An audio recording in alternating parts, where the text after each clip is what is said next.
This is the warm-up question or questions. It says, which has more total current if batteries and bulbs are identical? So we're looking at two circuits and we're comparing them, and we're just looking at two bulbs and a battery and saying, hey, these bulbs are all the same, these two batteries are the same. So the only difference between these two circuits is that the one on the left has the bulbs connected in series, whereas the one on the right has the bulbs connected in parallel. And so it's asking how the current will compare, and then the follow-up question is asking, hey, if you add a third bulb in series on the left and a third bulb in parallel on the right, what is that going to do to your total current?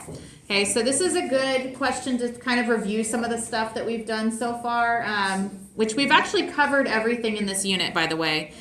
Today is your review. Tomorrow is your quiz. We will go over that quiz when you come back on Monday, and then the test over the units on Wednesday. So we don't have any more information other than just reviewing a little bit today.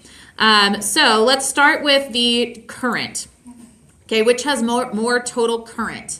Again, you have a series circuit and a parallel circuit. If you're not sure, you can just make up numbers and then test it out. But you should know from us talking about this in class that as you add more resistors in series, your total resistance goes up, and the opposite is true in parallel. As you add more resistors in parallel, your total resistance goes down. What that means is that the series circuit on the left has more resistance than the parallel circuit on the right. And more resistance means less current. So if I'm looking for more current, that's going to be true of my parallel circuit because it's going to have a smaller amount of total equivalent resistance because it has two pathways and not just one. Okay, so the answer to the first question in the warm-up, more total current, that is your parallel circuit because you've got more pathways. Think of it as roads, like we did traffic, that analogy that we used in class.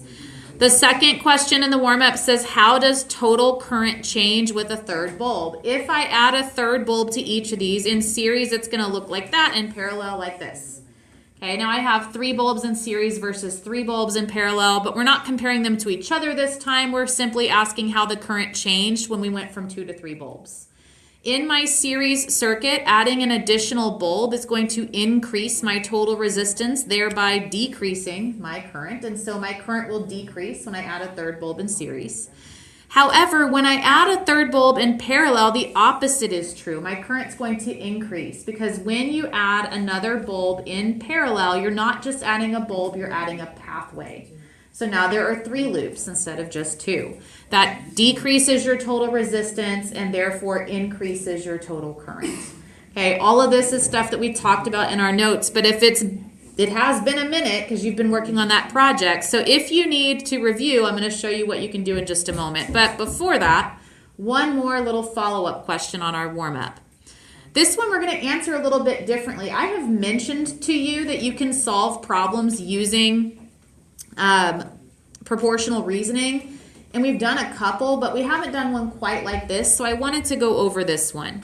It says if bulb A has a resistance of 2 ohms causing a 6-volt drop and bulb B has a resistance of 4 ohms, what is the voltage drop across bulb B, and find the battery's voltage? Most of our calculations in class like this one, we've been using Ohm's law, but I didn't give you enough information to do that because I didn't give you the battery's voltage, I didn't give you the current, so you don't have enough information. However, you can still answer this question because you can do so using proportional reasoning. If I look at my 2 bulbs, they're 2 ohms and 4 ohms, so I'm basically saying, hey, if I double the resistance, what does that do to my voltage? And that relationship is a directly proportional one. If you have twice the resistance, you're going to have twice the voltage drop. So if the initial voltage drop was 6 volts, then when I double the resistance, it will become a 12-volt drop. Again, proportional reasoning. Okay, and then we can use that to help us answer and find the battery's voltage. Because this is a series circuit, the voltage drops along a loop add up to the battery. If my first voltage drop is 6 and my second one is 12, add those together and we get 18 volts. And now we know the total voltage and we know the total resistance. We could actually go and solve for the current using Ohm's law if we wanted to. Okay, but you can solve these problems using proportional reasoning, especially if you don't have enough information. All right. So if you are feeling like, it's been a few days since I've reviewed this stuff, and as Ms. Darwin's going over it, I'm feeling a little confused, then check out those slides, 142 to 163. They're after this. It has a bunch of review in it. If, on the other hand, you are feeling confident because you're like, I just built these, I've already done all the practice, I just did more practice with the one that I built myself, and you feel ready, then you're welcome to go straight to the assignment 1204 mixed circuit practice review. It's due tonight by 11:59. That is your quiz review. It's also a good test review. So you're going to want to do that. You do have a quiz tomorrow. The recap is obviously starts with equations, which helpful. But you have just some basic information. And then it gets to this section, and this is the part that I think is super helpful because it shows them side by side. Series, parallel, and combination. What happens with current? What happens with resistance? What happens with voltage? Brightness. It goes through them.